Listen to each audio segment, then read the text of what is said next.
Hey guys, Dan here. Okay, as requested, and because I've had a fair few people asking about it over the past few days, I am finally going to show you how I made my little motorized Lego slider.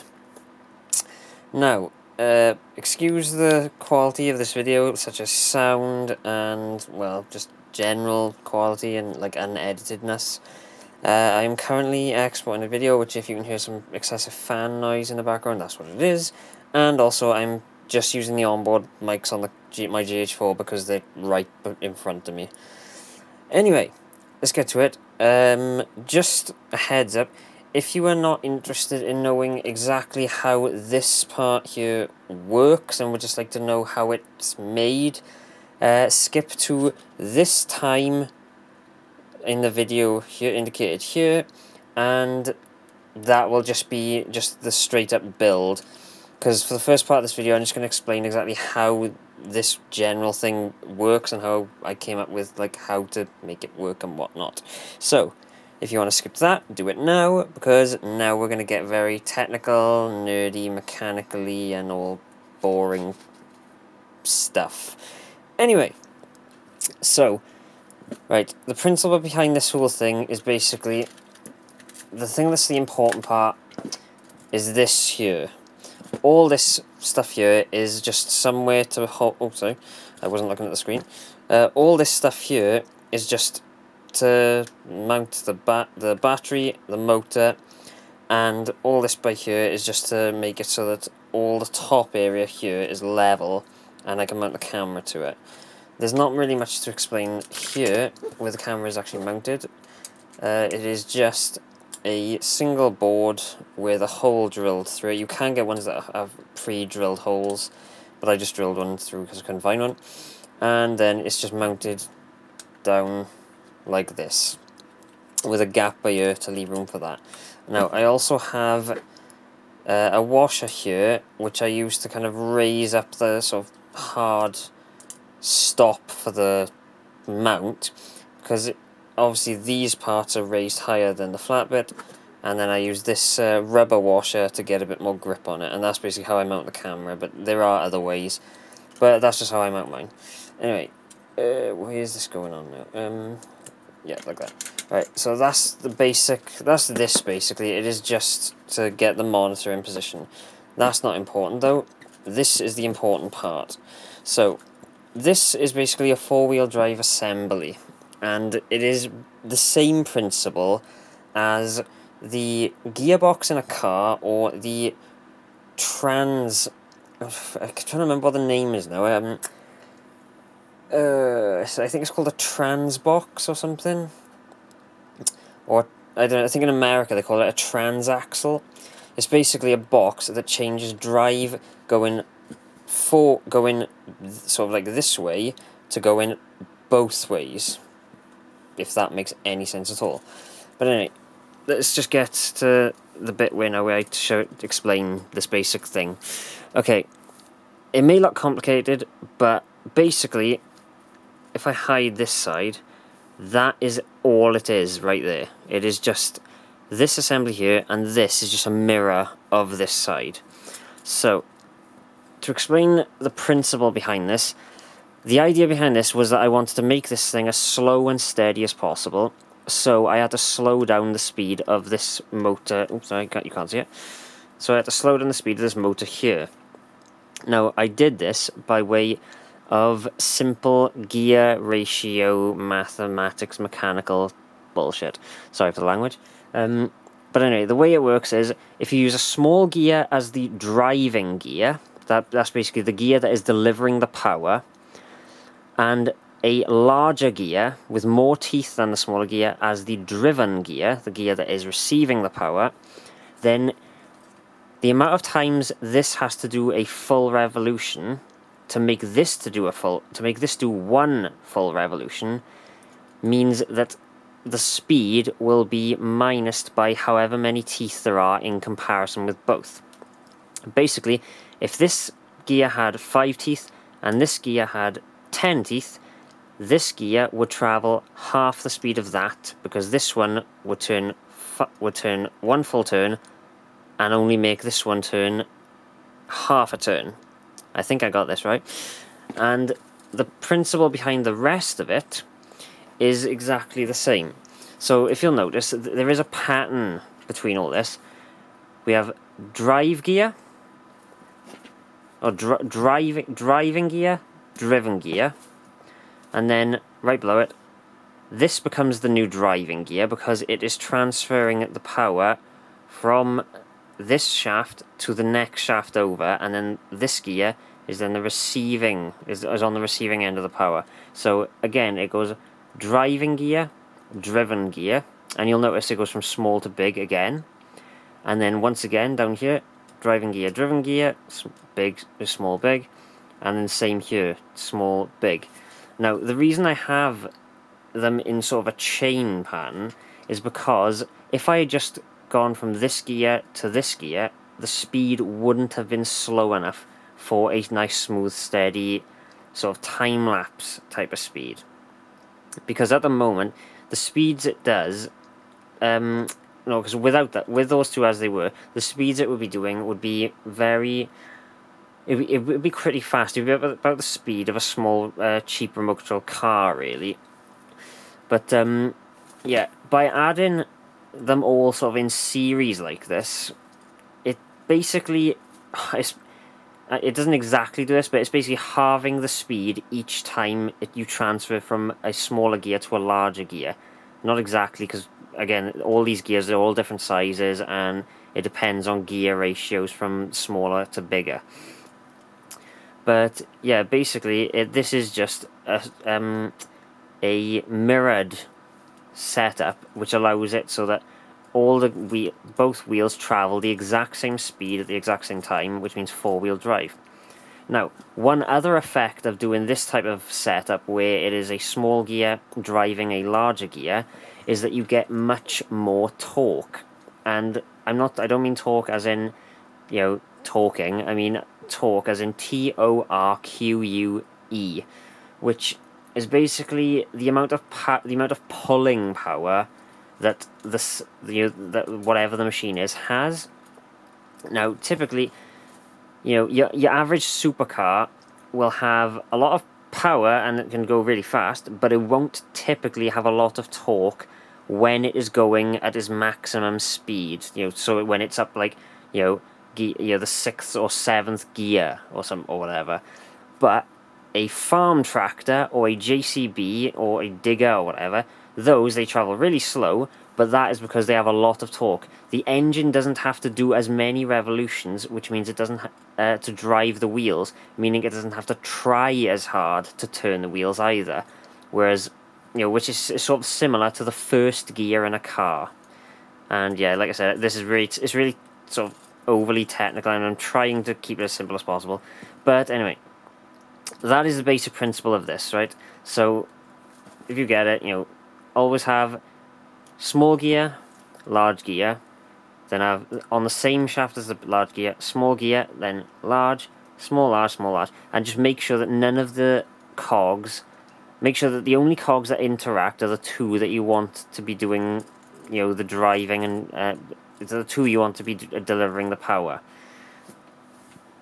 So, anyway, if you're wondering why it just changed from the first video I did where I showed it, because I've removed I've removed 4 of these little nut thingies from these parts here.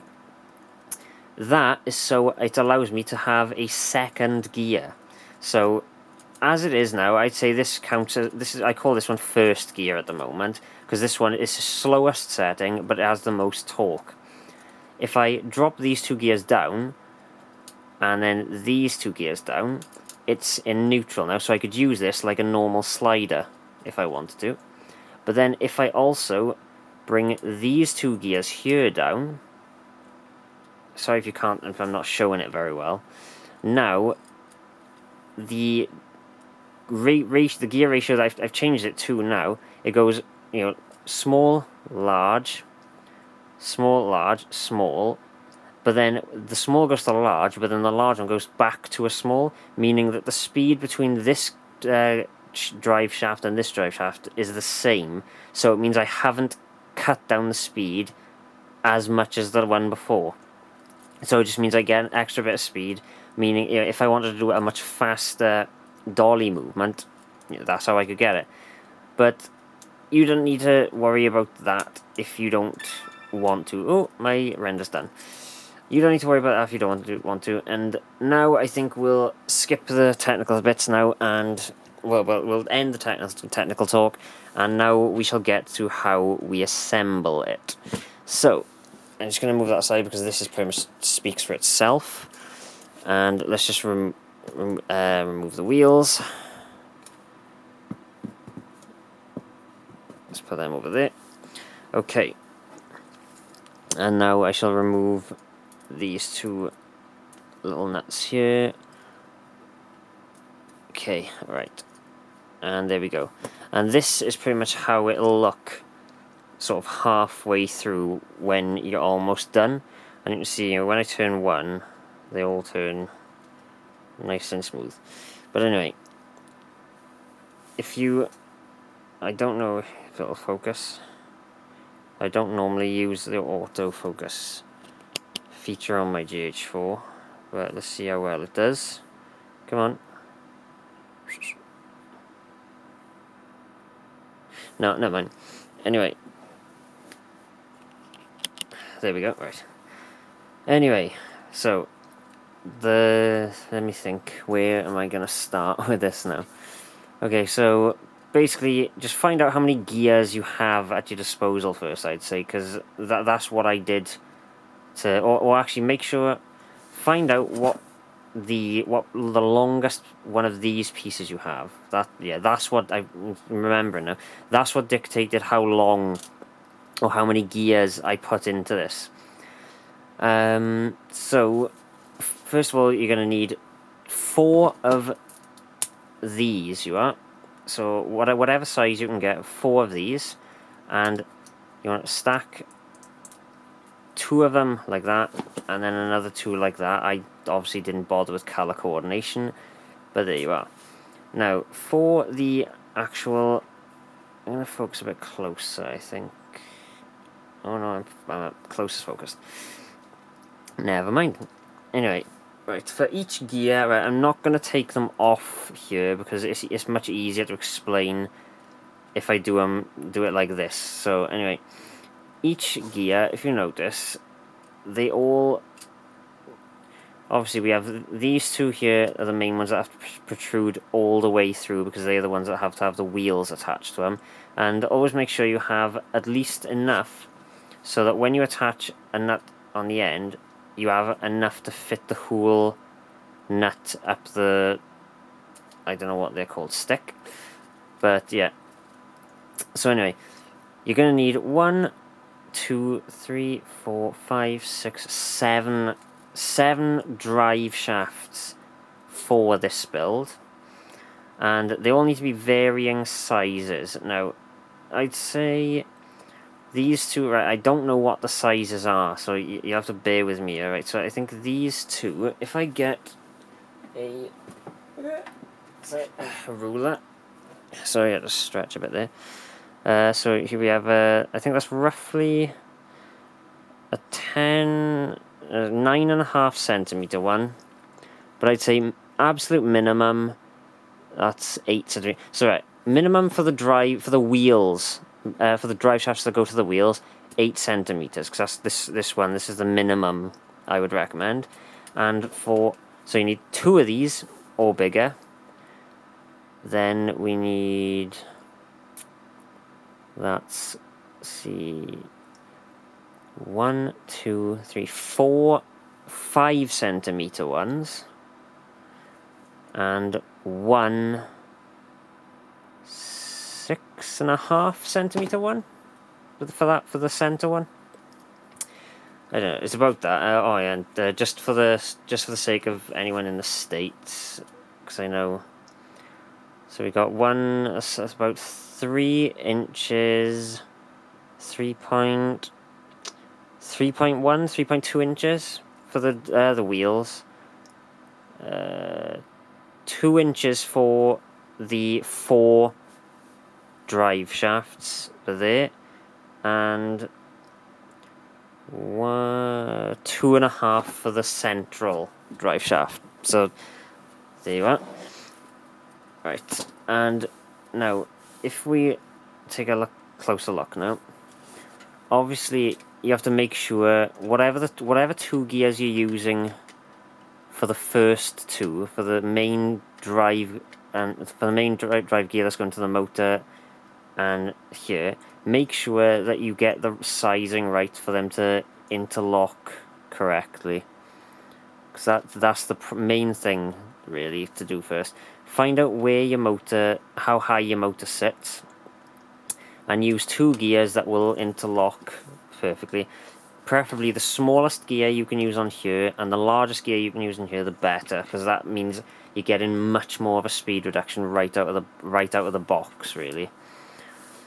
Anyway, and then after that, you basically want to have this one going to the smallest gear, right? So because going from the largest gear to the smallest is the best. I'd say that's the best one, because you're getting,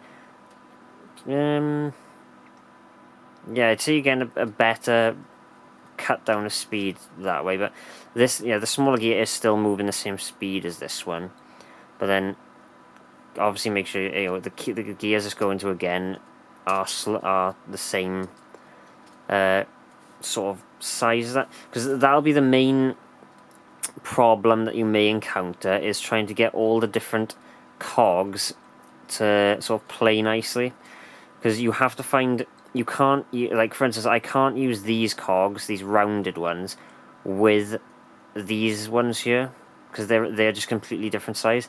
I managed to get away with it using it for these two, but I couldn't get away with it using for these ones here, which is why this one, which is a smaller version of these, drives them, and then I move on to the rounded gears and they all interlink with each other.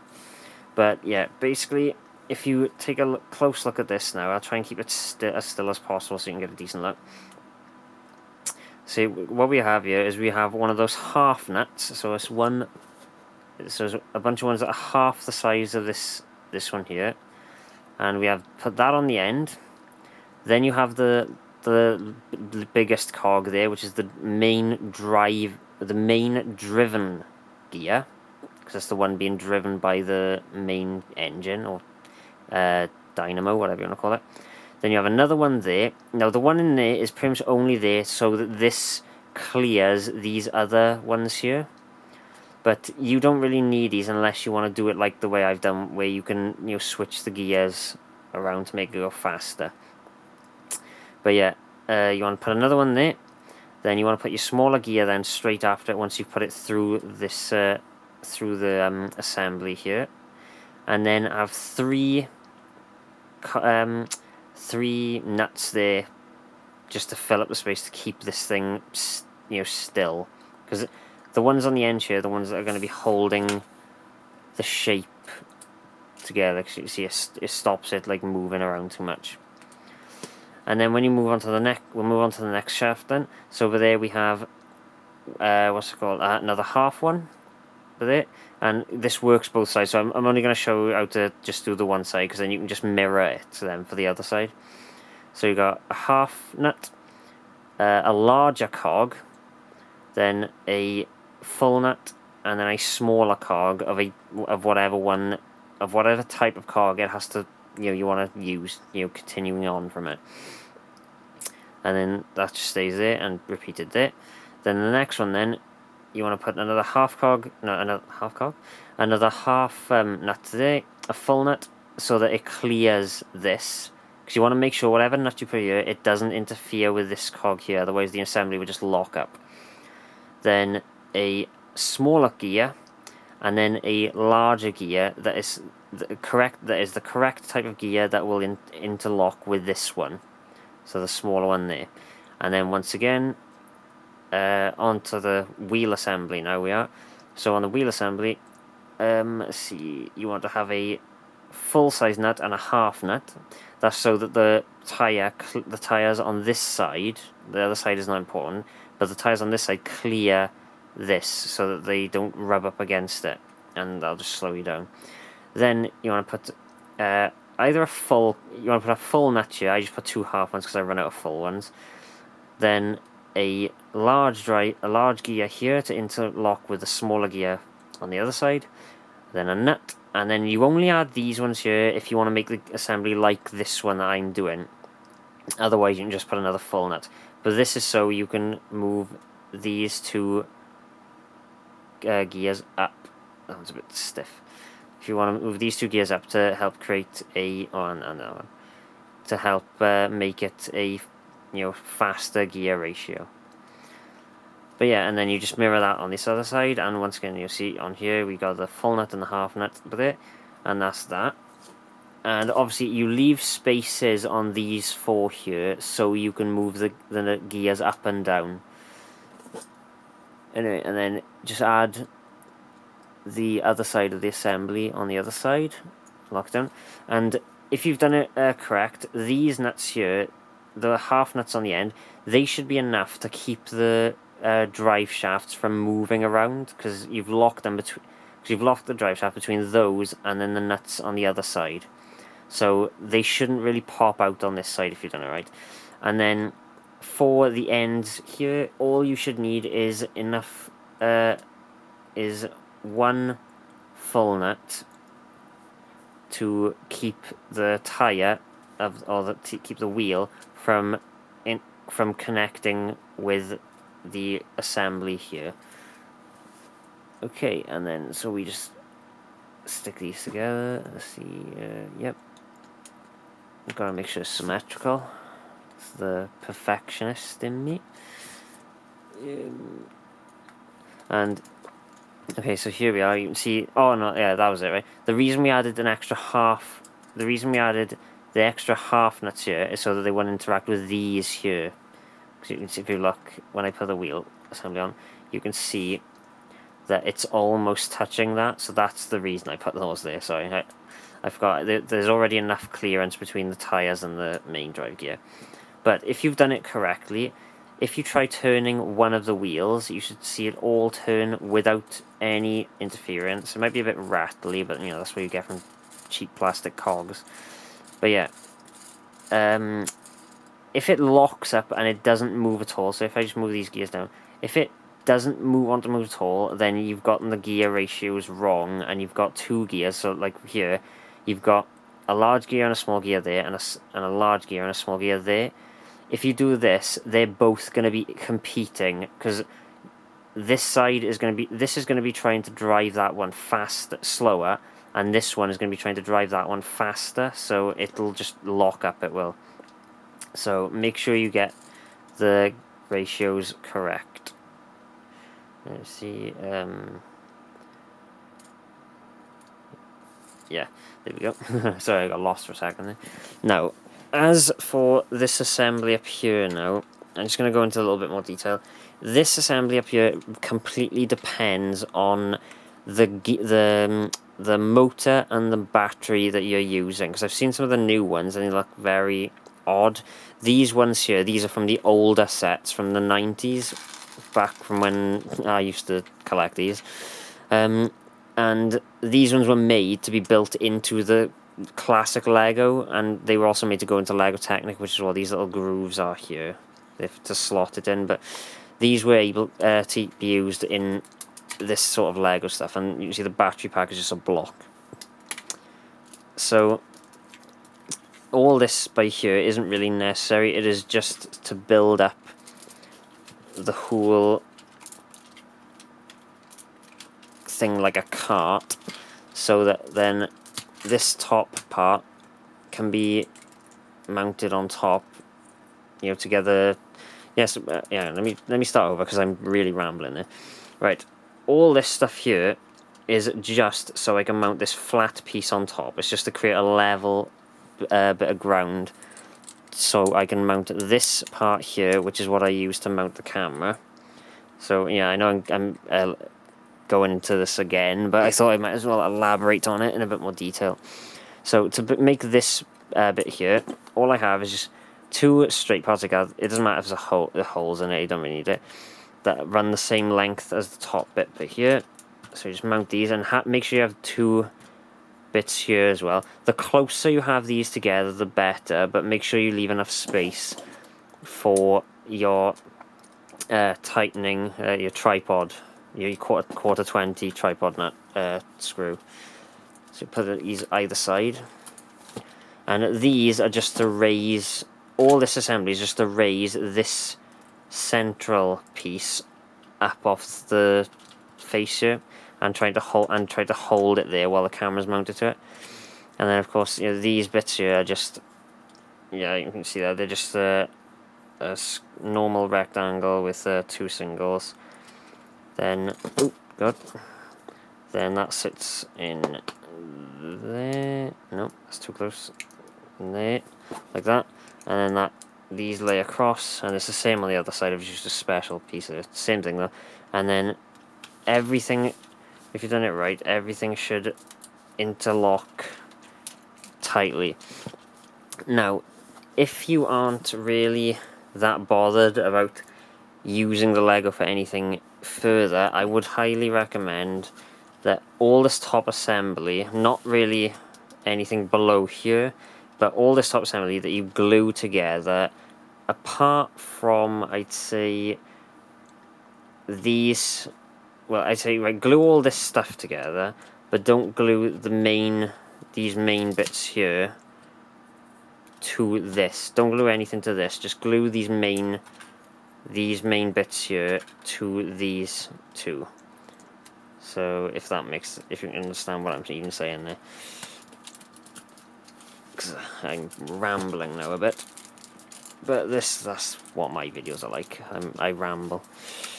Oh, it's locked. Anyway, I'm slowly running out of time now. We've got, oh bloody hell, 26 minutes. Okay, so that was how I hope that showed you all how you assemble this. I know I didn't really go into very much big detail and actually build the thing right in front of you, but I really didn't want to do that because I knew I'd probably forget halfway through how I actually assembled it, and I'd probably assemble it wrong, and then everyone would hate me and I would die. Anyway, so that was the how to build a Lego slider, or Lego motorized slider, I should say. Let me know in the comment section if you enjoyed it. If you have any questions, please leave them in the comment section. I answer every comment I get, one of the perks of being a smaller channel, and I would very much appreciate it if you would like and subscribe and share the video to all your friends and family and your grandma and whatever. And please remember, I am now on Instagram. I've been on there for a while, but now I'm actually trying to be a bit more active on it with my channel coinciding with it. So if you could go and check out my Instagram, it is at Daniel_Norris_effects. I know it's a bit of a long name, but you know, it had to be done. And also please check out the Facebook page, Daniel Norris Effects, as well, because on there, that is where sort of the effects portion of Daniel Norris Effects happens more now, where I do more sort of like in photos and things like that. I don't know, I'm trying to do a bit more on there, but you know, any suggestions you can have for things I could do on there, please let me know, and I shall end the video right there. I hope you enjoyed this video. I hope you found it informative. Please comment, like, share, and subscribe. And I shall see you in the next video.